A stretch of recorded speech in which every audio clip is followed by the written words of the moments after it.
Amen.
Testing.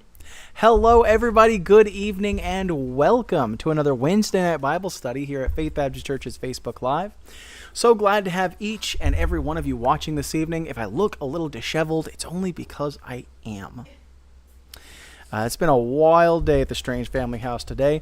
We got a few prayer requests we want to let you guys know about. Don't have my phone on me. That's okay. I can pull it up anyways. But I will start off with asking you to pray for Jacob. So the kids had a special day all lined up for him. They were going to get out early from school, special day.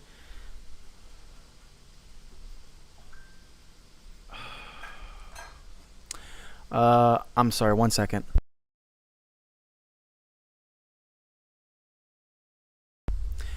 Anyway, so they had a special day. They got home early from school, and they've been hanging out. They got some of their schoolwork done, and while they were getting some of their schoolwork done, looked over at Jacob, and he wasn't feeling good, so I took his temperature, and he's running a little low-grade fever.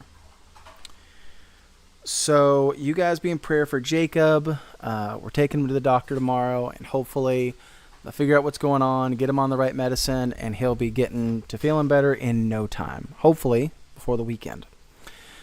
So be in prayer for him. Let's see. So I've been running around helping with dinner, taking care of sick kids, working today, and I didn't have time to freshen up a little bit. So I do apologize for that, but life goes on, right?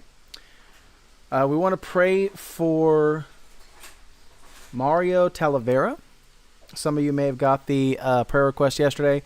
He's a co-worker of Amanda's, and he went to the hospital yesterday for a collapsed lung. So they are trying to get his class figured out and everything that they need as well. But pray for Mario that he's going to heal quickly, that he'll feel better, and that he'll have the wisdom to rest like the doctors tell him to. Because you know, gets released from the hospital Friday, Amanda said. But you know how us men are. They'll say, take it easy, no heavy lifting, and he'll be out there, you know, lifting up the tractor to try to get it fixed or some nonsense. That's what we do. So just be in prayer for him. Also for Wayne Robinson as he's in the hospital for his infusions. I don't know that he's getting his infusions. They've decided these infusions are supposed to help his immune system, right? So they help his immune system so that he can fight off infections, but they can't give him his infusions because he's got infections and they need to fight those off. This is what's wrong with healthcare in America. I'm just going to go ahead and say it. This is just the most rat race, hamster wheel nonsense I've ever heard in my life. So I'll be in prayer for Wayne Robinson and that maybe they can find the one competent doctor in America that can actually look at him and figure out how to help him. Goodness gracious. Do what? They're probably not going to, but just be in prayer for him. I don't have anything else at the moment. So other than that, you guys should continue to pray for the prayer requests that were brought before us on Sunday. We very much appreciate that. If you guys have a prayer request, something you want me to mention, you should leave a comment, and I'll do my best to read it out for everybody while we're still here live. Okay, so I do want to remind everybody Easter Sunday is coming up. If you need to get your Easter stuff bought and purchased, go ahead and do that. We've got some special stuff we're trying to line up for you guys for Easter Sunday. Easter Sunday for Sunday school is going to be the Lord's Supper. Now, those of you guys who are volunteering for the junior church department, aka Jacob and Lizzie, if you got the calendars this week, they are incorrect in that it says Cahoots is on Easter. It's not. Cahoots is on the next Sunday after Easter, which is our soup cooking contest, which we're also looking forward to. So you guys mark your calendars for those things. And by the way, while you're here, leave a like, whether you're on Facebook or you're on YouTube. That super duper helps us out. We very much appreciate it. I don't make any money off of that. The church doesn't even make any money off of that. It just sends this out to other people who can watch it as well. And again, we're not monetized or anything on here, so we don't make any money off of any of that at all. It's just to get the word of God out. Thank you so much for that, and we appreciate your support in all the ways I know you can, and do your best to support this ministry. Thank you so much. So let's go ahead and jump over now to our Bible study. We are in, make sure I'm not doubled up. I am doubled up. Okay, that should be better. We are in Judges 15. Those of you guys who've seen the thumbnail on YouTube for this, that's kind of the feeling we're going for, is Samson is becoming a man of action in our lesson today. So you guys are in for a good one. Excuse me. All right, so in verse 1 of Judges chapter 15, pull it up here real quick. Here we go. It says, it came to pass after a while, or it came to pass within a while after, in the time of wheat harvest, that Samson visited his wife with a kid. A kid, by the way, in the Bible is a baby goat. Okay, this is not a youthful human. This is not a young person. This is a baby goat. Okay, and he said, I will go in to my wife into the chamber. Nothing wrong with that. That was his plan, that him and his wife were going to spend some quality time together. You know, nothing wrong with that. No sin involved whatsoever. So there's no reason to feel uncomfortable about it. But her father would not suffer him to go in. That's a dangerous thing to do with a guy like Samson, who can rip a lion in half. Put your hand against the door frame and say, you're not getting in here. we're going to see how dangerous that was here in a second. Her father said, I verily thought that you had utterly hated her. Therefore I gave her to thy companion. Could you imagine? He gets mad at his wife, takes a little fishing trip wherever he went to go cool down, comes back home, however long it was, not that long, I would have to assume. Maybe a day, maybe a week. And he comes back home, and his father-in-law says, well, I thought you were done with her, so I gave her away again. Some guy wanted a fair price for her, so I sold her off again. Now, this attitude toward women was the culture of the day, but it's never an attitude condoned by God, and it's very important to understand that. As a matter of fact, anytime God tells his people how to behave between men and women, there is a lot of respect, and there's a lot of love and concern involved that God always tries to teach his people to never treat anybody, whether they're a man, whether they're a woman, whether they're a different race entirely, that everybody should be treated as though they were created equally. They were created the same. God is no respecter of persons, right? He doesn't like men better than he does women. That culture that surrounds Israel is seeped into the Bible, and unfortunately sometimes seeps into its people. And so that's kind of what we see with Samson's father-in-law here. He treats his own daughter like she's a valuable commodity that he has. Somebody offered me a great price for her, so I sold her off. How terrible. But this is his, and you can see how much he sees his daughters like pieces of property, right? They're just items for him to collect and use and sell off later to other men that he can make money off of.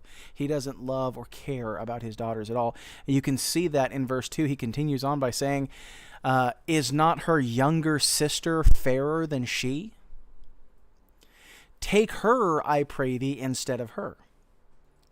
He says, well, I gave your wife away, but don't worry, you can have her little sister. She's a good-looking girl.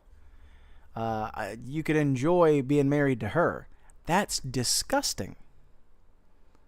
That's disgusting, and it's something Samson was not interested in. This was evil, and it was horrible, because being married to this woman, he would have thought of the younger sister as like his own sister, because that's how families work.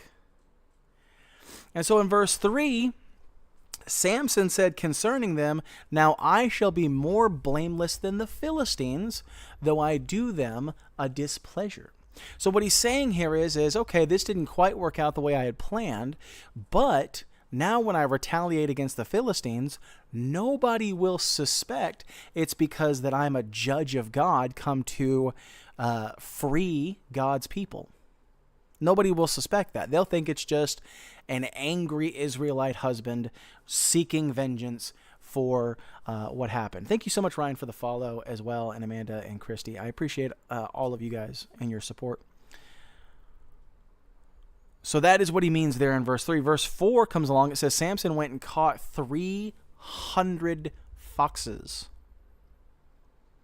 I'm going to say it again for the people in the back who maybe didn't hear that. I would tap on the microphone, but you'll hear that and I won't. Samson went and caught 300 foxes. 300 foxes. Have you ever tried to catch one fox before? Have you ever tried to catch a picture of a fox as it was running across your yard? Yes. Do you have any idea how fast a fox is? Samson didn't just catch a fox. He caught 300 foxes. So not only is Samson strong, but he's also fast. He's agile and quick, and now I'm starting to see why he was such a big problem for the Philistines. He wasn't just this huge bulk of muscle that, had to stand like this everywhere and went, he was quick too. And he took firebrands and turned tail to tail and put a firebrand in the midst between two tails. He's tying these they're calling them firebrands, but he's basically taking these sources of fire, and he's tying their tails to it so that when they run into the fields to hide for their lives, that they will catch these Philistine fields on fire. When he had set the brands on fire, he let them go into the standing corn of the Philistines. Now, the corn was ripe, okay? And it was now wheat harvest. The Philistines would soon burn the dead stalks. This would cause the foxes to run to other parts of the field where the standing corn or unharvested corn was, and set fire to those as well. So it's reasonable to suppose that Samson didn't let them all go in one spot, right? He scattered them around, some here, some there, to do greater and even quicker damage. We remember a few months back when we were all praying for the tragic fires taking place in California. And what made those fires so terrible was how quickly they spread. These poor people in the path of this tragedy that couldn't save their homes, a lot of times couldn't save any of their possessions, and some people tragically even dying in these fires. And it was so horrible because it was so fast and so widespread. This is what Samson is doing to the Philistines. Only what happened to California was a natural disaster. What Samson's doing is intentional. It's retaliation against them coming in and doing some very intentional things to Israel. Right? So this is what Samson is doing to these Philistines. And in verse 6 it says, the Philistines said, who hath done this? And they answered, Samson, the son-in-law of the Timnite. Because he had taken his wife and given her to his companions. So their solution to this was that the Philistines came up and burnt her and her father with fire. This wasn't retaliation. They weren't doing this to his ex-wife and father-in-law because Samson made them upset. They're doing this because they think it's going to appease Samson. They think that it's going to be what he wants, and when they show them they've done this, he'll calm down and stop destroying their lives. Excuse me. The only problem with this is that's not really why Samson's doing this. They just haven't realized it yet. But what makes this so poetic, those of you guys who were here last week may remember we talked about the riddle with the lion and the honey, and these guys were supposed to solve the riddle, and Samson would owe them a bunch of stuff, and if they solved the riddle, or if they didn't solve the riddle, then they would owe Samson a bunch of stuff. And they kept going to his wife and telling her to make him tell her the riddle so that she could tell them. And she kept trying to get the riddle from him, and he kept lying to her, telling her something that wasn't true, until finally she just bothered him and pestered him and nagged him so much about it that he finally just gave in and told her, and then she went and told all the other guys. Well, one of the reasons, I'll say, that she went and told all those other guys what the riddle was because they had threatened her. They said, if you don't come and you don't tell us what the answer to this riddle is, we are going to burn you and your father alive. So she betrays her husband for fear of her own life. And what winds up happening anyways is the very thing she was afraid was going to happen in the first place. This is poetic because so many times in our life, how many times have you, in the back of your head somewhere, known what the right thing to do is? But then you say to yourself, I can't afford to do that right now. There are things on the line that I'm not willing to risk, things on the line I'm not willing to lose. So I'm not going to do the right thing here because I can do more good by doing this one bad deed than I can with this one good deed later on down the road. So you choose to make a bad choice because you think you know what's best. What you're saying is that I know the master, all-knowing, omnipresent master of the universe has said don't do this, but I disagree. You know, it would be like if a doctor told me, hey, you've broken your arm, so don't go doing curls with that arm until that arm heals. And I go home and I say, I know he's a doctor. I know he did the x-rays. I know he's an expert in his medical field and he's got all the degrees on his wall like a thermometer. But I disagree. I disagree with that diagnosis, and I think it'll be okay if I just do a few curls with this arm. Now, obviously, I'm going to make the thing worse, aren't I? God knows best. He tells you not to do something. He tells you to tell the truth. Lying lips are an abomination of the Lord. That we should, not bear false witness against our neighbor. That we should trust him in these things. And yet so many times we just don't. We say, I know I should go to church, but I'm not going to. That's a bad choice. And you'll hear me say often, if you don't feel like going to church, don't go to church. Well, that doesn't mean, okay, well, I don't have to go to church anymore. Well, what it means is take a break from church for a minute, but then work on that. Get to a place mentally where you can enjoy coming to church. And if you just never can, you might consider switching churches. Because it sounds to me like you're not where the Lord wants you to be. There's peace and there's joy in the presence of God and his will. When you're where God wants you to be, you'll enjoy it. That's not what she did. She chose to do the wrong thing, and she wound up paying the consequences that she was trying to avoid in the first place. It's poetic, it's beautiful, but also it's a cautionary tale to us. Right? We got to be careful with that. So they come and do this, and then they come to Samson and they say, okay, are we good now? Because we killed them. I know you were mad at them. We're on your side. We're mad at them too. Hey, no, now you're dead and burned alive. We're better now. Good, we're good.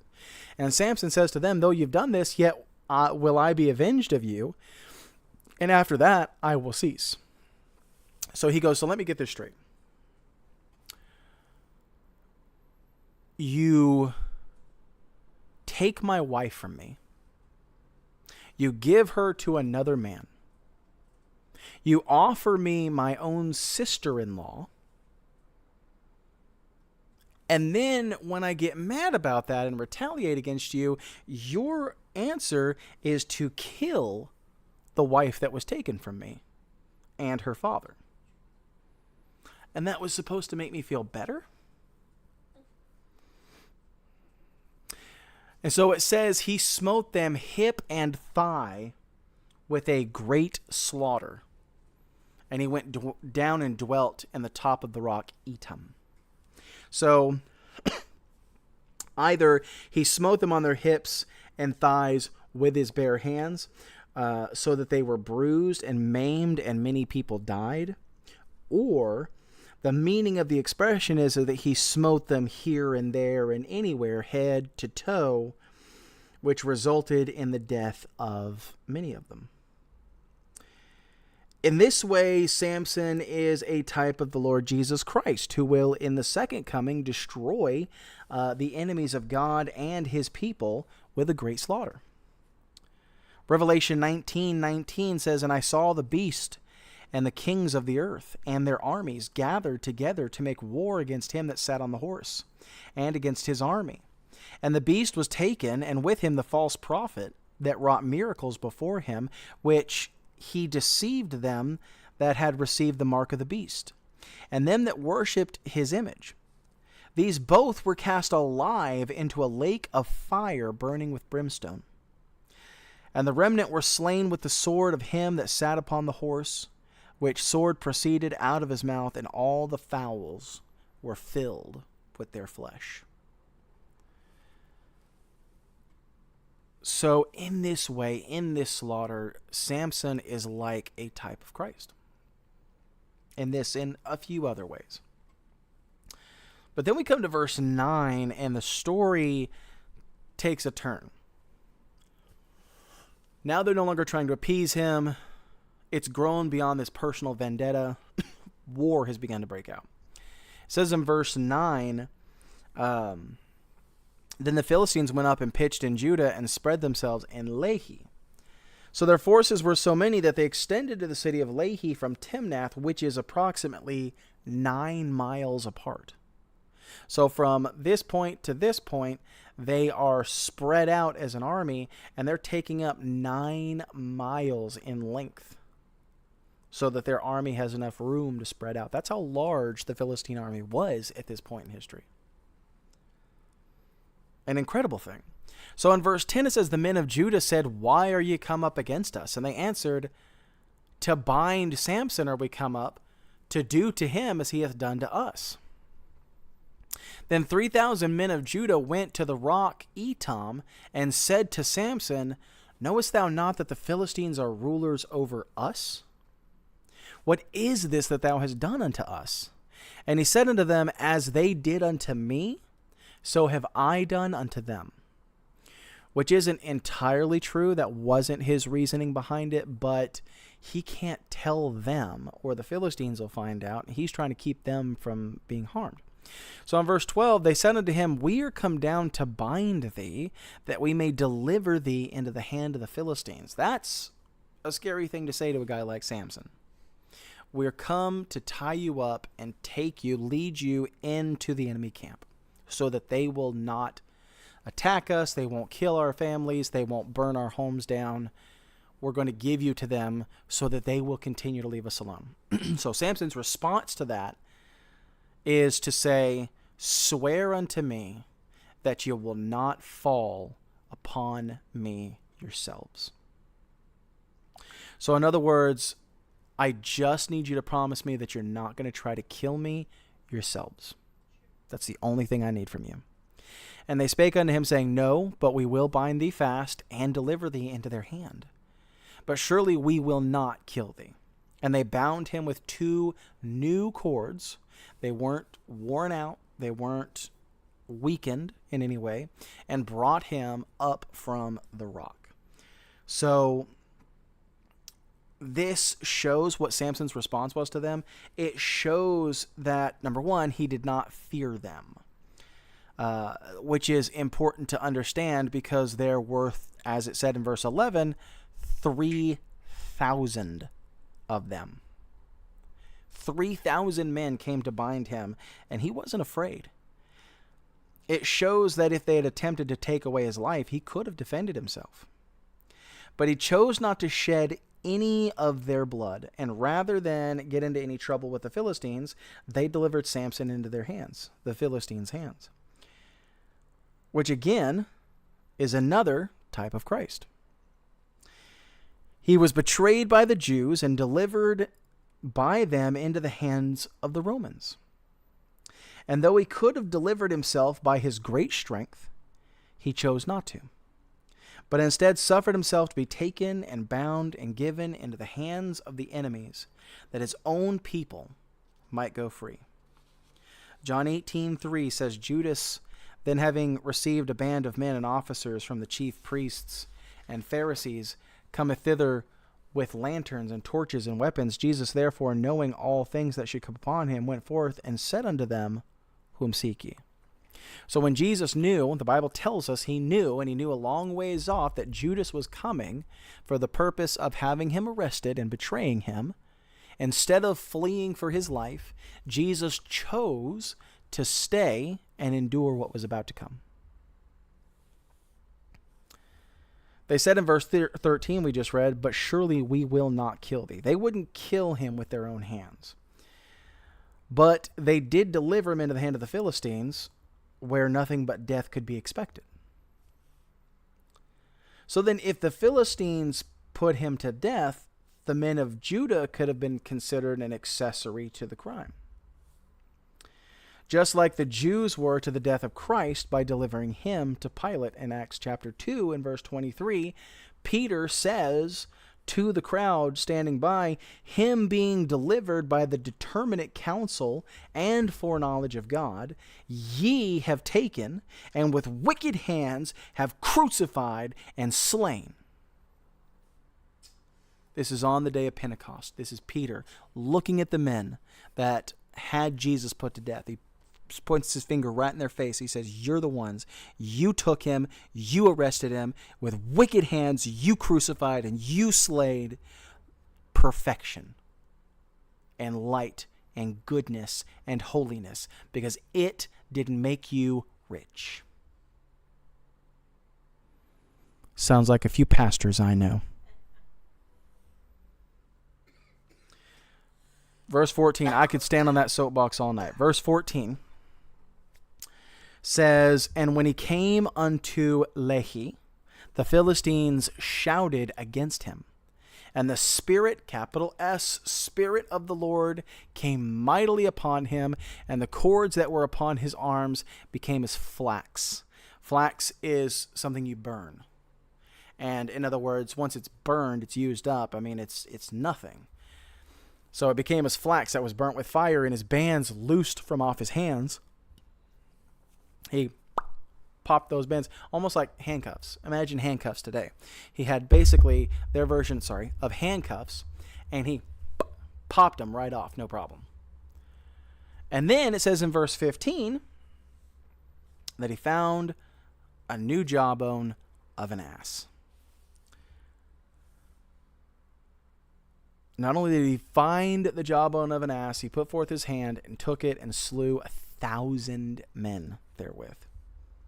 His strength was so great that with every blow, he most likely killed a man. There have been many amazing things done by mighty warriors, but nothing like this. There have been many incredible instruments of war, but never has the jawbone of a donkey been considered one of them. It's been said that Genghis Khan's use of the bow and arrow is what caused him to have such incredible success in his time in history. So advancements in weaponry causing a lot of success for certain people, never has that been said about a donkey's jawbone. One of David's worthies slew 300 men at one time with his spear.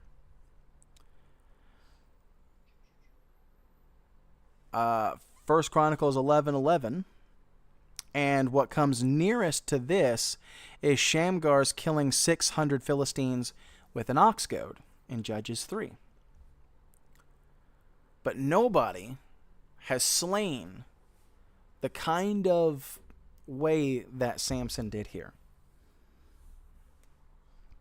And in verse 16, Samson said, with the jawbone of an ass, heaps upon heaps, with the jawbone of an ass have I slain 1,000 men.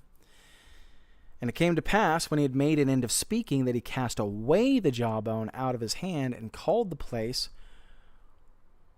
Ramath-lehi. So he also gave a name to the place to preserve the Philistines' disgrace and the honor of the victory God had given him. Ramath-lehi means the hill of the jawbone. He also did not vainly carry the bone about with him, but threw it away when he was done with it. He didn't keep it as a trophy like a lot of people would have. He was done with his task and cast the jawbone aside. He knew that it wasn't the weapon that gave him victory. He knew that it was the Lord.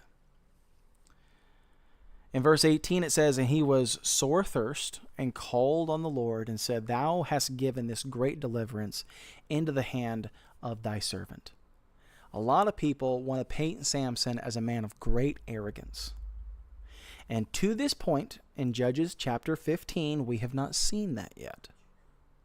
Now, in our next chapter, in Judges 16, we're going to see a little bit of inflation. But to that point, we haven't seen it yet. He finishes slaying 1,000 men. How many of us could accomplish something as great as that? Winning a war, success never heard of before and would say, I had nothing to do with it. I don't want it on my resume. I don't want the plaque. I don't want the awards. I don't want the trophies, because I had nothing to do with it. That's what Samson is doing here. Thou hast given this great deliverance into the hand of thy servant. He says, I'm nothing great. I'm just here to serve God. If I do anything great in the process, it's God that did it. He says, and now shall I die for thirst and fall into the hand of the uncircumcised. He's praying to God. He's saying, God, this is my problem. I've done this great deed.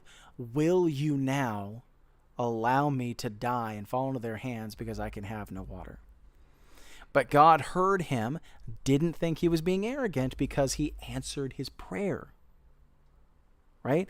In verse 19, it says, God clave a hollow place that was in the jaw, and there came water thereout. And when he had drunk, his spirit came again, and he revived.